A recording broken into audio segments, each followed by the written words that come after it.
this woman, he said, woman, can I get a drink? It's not about water. It's about the life that's about to break into. I want to pray for you today. Lift up your two hands. Say, Father. Come on, speak like that. Say, Father. Every battle that threatens my future, give me victory over it. Shall we begin to pray? It's threatening my future. Come on, victory, Lord. I decree and declare my victory. I decree and declare my victory. I decree and declare my victory. In the name of Jesus.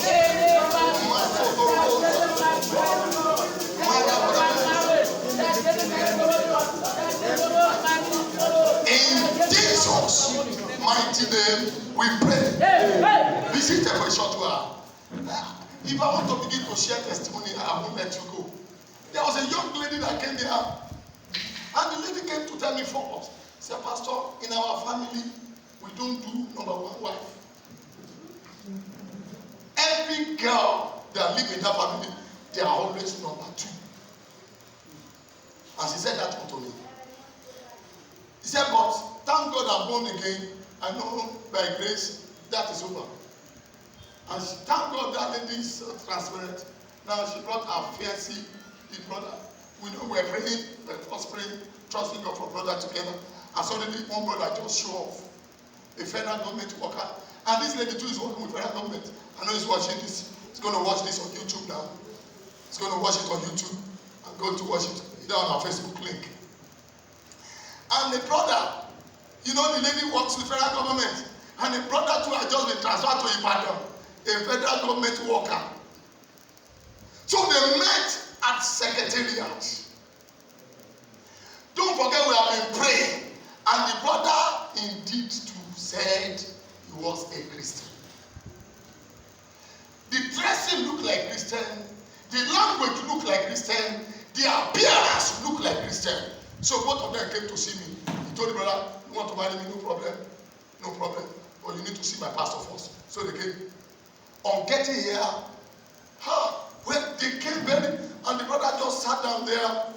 When it was their turn for counseling, the brother just came home. I said, God bless you, sir. And brother, so, and this. And when I looked up, I saw on the forehead of the brother a deceiver, boldly written. And I said to the brother, brother, the Lord said to me, you're a deceiver. If I look at age, they look almost similar. The lady was just maybe after 28 years. But if I look at what Holy Spirit was saying, I was almost afraid to say it out. Because Holy Spirit said the brother is a deceiver. It was written boldly on his forehead. I could see it, I could read it, I could feel it. And I said to the brother, brother, tell me the truth now. If you don't want, because here, if I bless you to stay, if I curse you, it will also stay. And he came under fear. And he said, sir, I've been married. I have 2 children. I was just transferring from the lorry. So you have been married. Why are you coming for this woman? For this young girl? And I remember immediately. And the lady busted into tears. He said, he had just collected some money from me. I said, forget the money. Now, can you imagine something there that is serious? That this lady in question, I just remember the 40 foundation in the house. The great-grandmother was number 2. The grandmother, number 2. The mother, number 2. Now, that same 40 foundation was setting her to be number 1 now, number 2. And I said, God just delivered you. So the brother left this way, and the lady left this way. The lady came back later to see me. I said, let us pray now. And we began to pray. Now, do you know what God did for the lady? After a while, a brother came, our own husband. Our own husband came. Fresh brother, fresh sister, and they are wedded together. I think I've done maybe 1 or 2 ceremony for them. And you get up and say that. Hear me, brethren. 40 foundation we want to be at, but it will not want you to speak about it. That is why it's your secret. Look at this place. You must say, I don't have any dealing with you. You're Samaria. You're a Jew. We are Samaria. And he was bragging about it. Can I tell you something? Don't you know that people brag about their 40 foundation? When issue happened in our family, and I went to my grandmother and I said, I said, what is the meaning of Ori? Which Ori is it that normally cock or cock, whichever way you call it? I said, hear me today, that battle comes to an end. I took my crown. Anytime I'm on Facebook and I see my family member now getting married, one is getting married in the battle. And they said I should go and represent the family there. Now, and they're now getting married. Somebody fought in the battle. The land given to Joseph was fought for. So if you are going to inherit that land, you must fight to preserve it. Now, many things are wrong in our foundations on our way to destination. Your future is better, but you have to go through some things. And in those areas of life, your 40 foundation we want to manifest. I close. Please don't forget, nothing divides us like our foundation. The difference between you and your neighbor is your foundation. Can I tell you something? If you don't know, you try the same thing your neighbor is trying. Try the same thing. Could you imagine? I was invited to a house. They wanted to do house dedication. And when I got there, the man called me. He said, Pastor, I want you to pray very well. I said, what happened? He said, we built this house 31 years. This building. He said, it took us that. How big is the house? 3-bedroom flat, for God's sake. Built on a half plot of land. 31 years. And he said, I should pray so well. I laughed. And I said, it's not about the land. It's about your 40 foundation.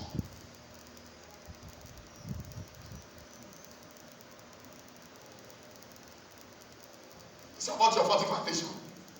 31 years.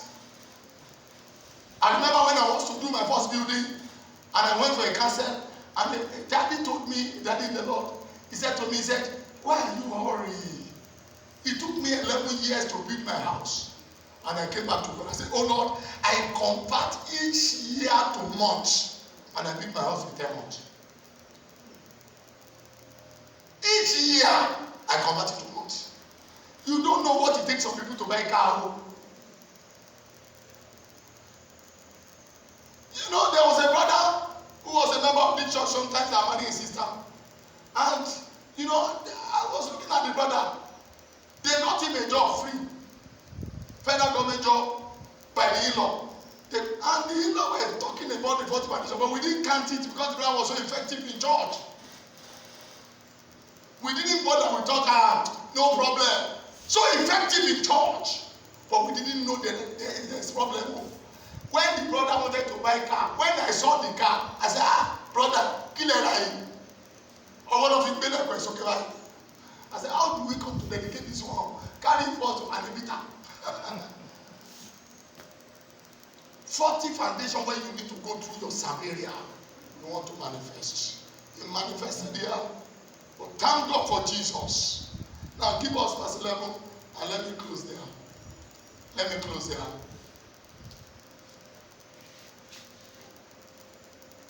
And the woman Jesus said, the woman said unto him, Sir, thou hast nothing to draw with, and the well is deep. From whence then art thou living water? I'm glad today to present you living water. The living water of Christ, we end all this nonsense along the way. Now, can I tell you this one? Can I tell you this one? Does 40 foundation cancel grace? No! But it's not an excuse for laziness. One of my children asked me a question. He said, Daddy, if you don't read and you pray very well, can you pass an exam? No, please. I know, okay, thank God for Daddy here now. You understand? Now, he said, can you pass an exam? You don't read. We have a school professor in this church now. God has used him to start a school. trying to remember the name of your school now. Towa Polytechnic. That's the first polytechnic in Ibadan, private polytechnic in Ibadan. But now that's one speaking now. Somebody that read well, that pray well. I'm not talking about small prayer, maybe 7 days marathon fasting. And with serious prayer overnight and day. Would that person pass? And I was glad to tell that my child.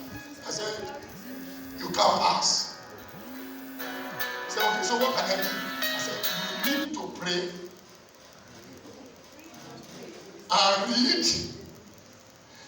If you read, you don't pray, you may try, but you may not still pass.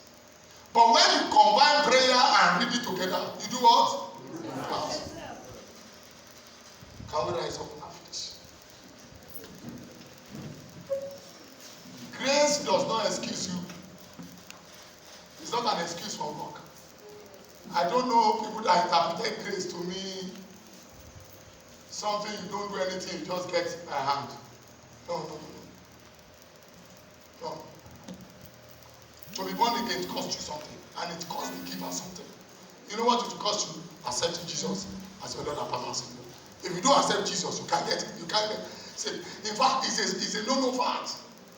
So if they give the land to Joseph, and Joseph took the land, his daddy was here. I know he's watching us online now, because he's out of the country, he would have been here. Now, the first son bought a land. They took it from him. He bought another land. They took it from him. He bought another land. They took it from him. He bought another land. They took. This time around, the boy now bought a land of 27 million naira. And the parent now came and said, hey, they have been taking land from this our son all the time. And while I was praying together with the parent, you know what God said to me? The Lord said, their grandparents were fighters for land. So the devil was capitalizing on that. And the Baba said, that is truth.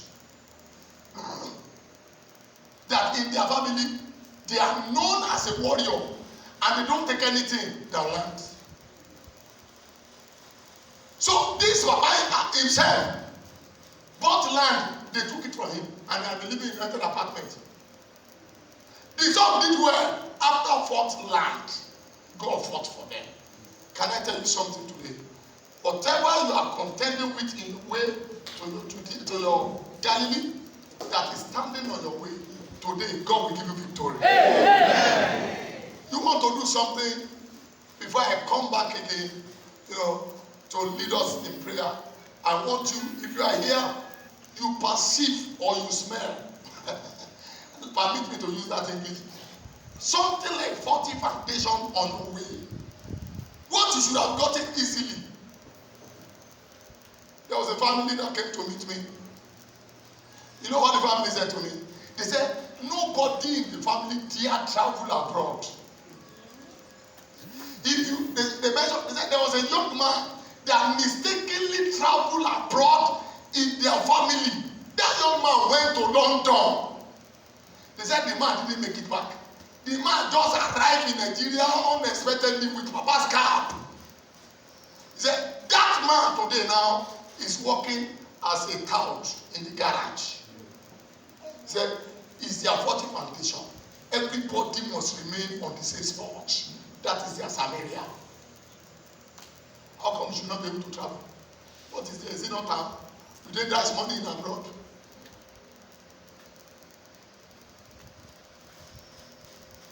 And I said to them, the battle will come to an end. Today now, in that family, every one of them are traveling.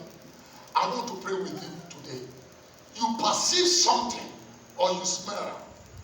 Because where you're supposed to get it with ease, you are fighting to get it. Now, and I want to pray with you. Now, I don't need to share testimony of this altar with all of us. By Sunday again, I will permit little testimony. Last Sunday, some people were quarreling over the fact that we didn't allow them to share their testimony. But this Sunday now, by His grace, we permit. I remember 1 year, we had a convention like this, and we now say, let's share testimony. We didn't finish the service. Testimony, everybody was saying, I have a testimony. So Sunday, by His grace, We are sharing testimony here. You come and hear when you're here also how this thing works. I remember a sister that was here. He donated some share to the church that time. Maybe you remember. She had, is it 17 or 13 miscarriages? 13 or 17 miscarriages. I'm not precise. I cannot be precise now. And the lady said to me, when she came to see me, she said, Pastor, I am a witch. I said, what do you mean by that? He said, because it was because of me, my husband will not have a child. I had advised him to go get married to another man.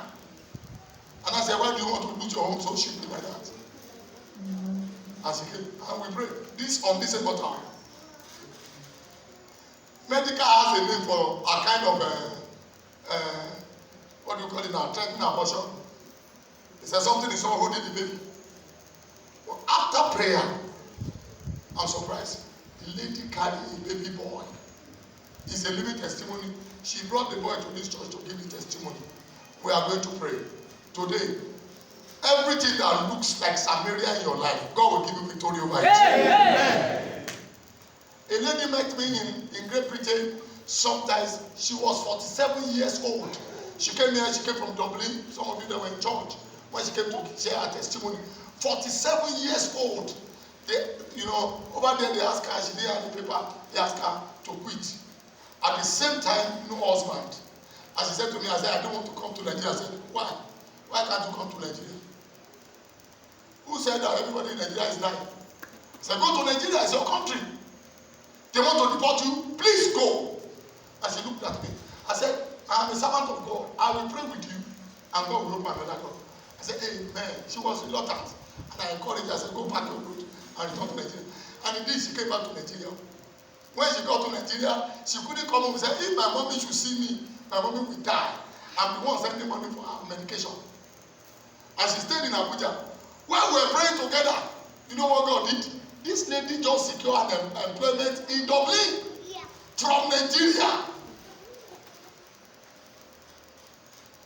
And she eventually, disclosed her identity that she's a Nigerian. He said, it doesn't matter. We will sponsor your visa. And that's how they sponsor this lady's visa to Dublin. Her name is Sister Tayo now. Yes. Do you understand? On getting to Dublin, husband that she looked for all over the place in Britain, and she couldn't find, she found her husband.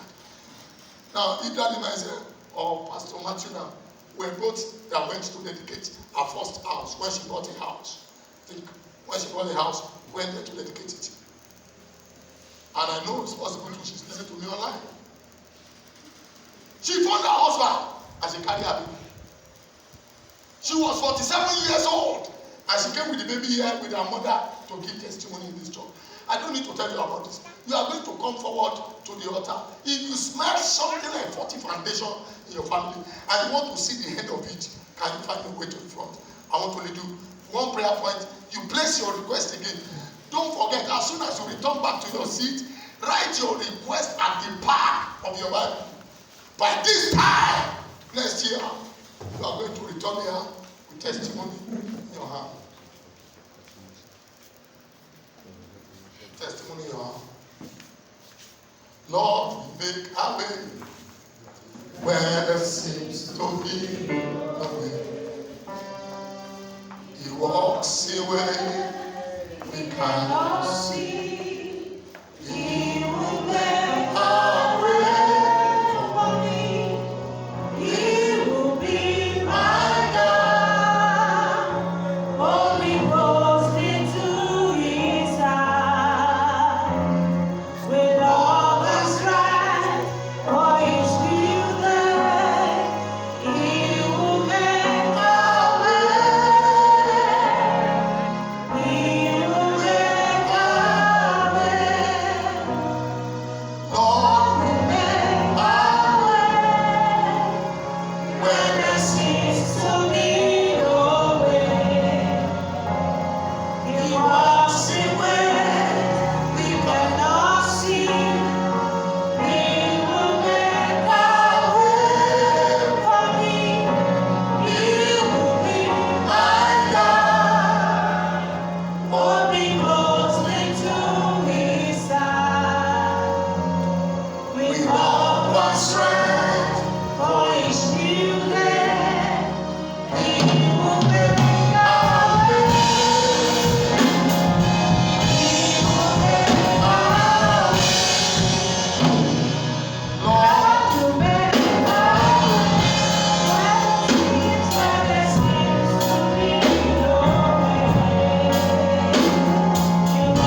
every faulty foundation, every junctions where parents struggled. Give me a free, smooth ride there. Where my parents struggled, make it smooth for me. Make it easy for me. I don't want to struggle there. I don't want my children to struggle there. You are speaking to God. Makato Zegedesha. Limpo Kamayada. Riketo Zedebosha. You are speaking to God. Oh God, in the name of Jesus. Lord, give me victory over point where men, where women in our family struggle. Thank you, Jesus. In Jesus' mighty name we pray. Oh Lord God, before whom I stand, I make a declaration this morning or this afternoon. Please, I want you to loud your amen very well. Every power that engage your father in a fight, every power that engage your mother in a fight, that wants to engage your life also, such power shall consume by fire. Whatever your parents struggle to get, I decree today you shall not struggle to get it. Whatever is impossible in your family house, every blessing that are impossible in that family house, I decree to you it shall be possible. I receive blessing for you. I receive breakthrough for you. I receive lifting for you. You have blessed your request, it shall come to pass. Thank you, Jesus. In Jesus' mighty name we pray. Come on, put your hands together for Jesus.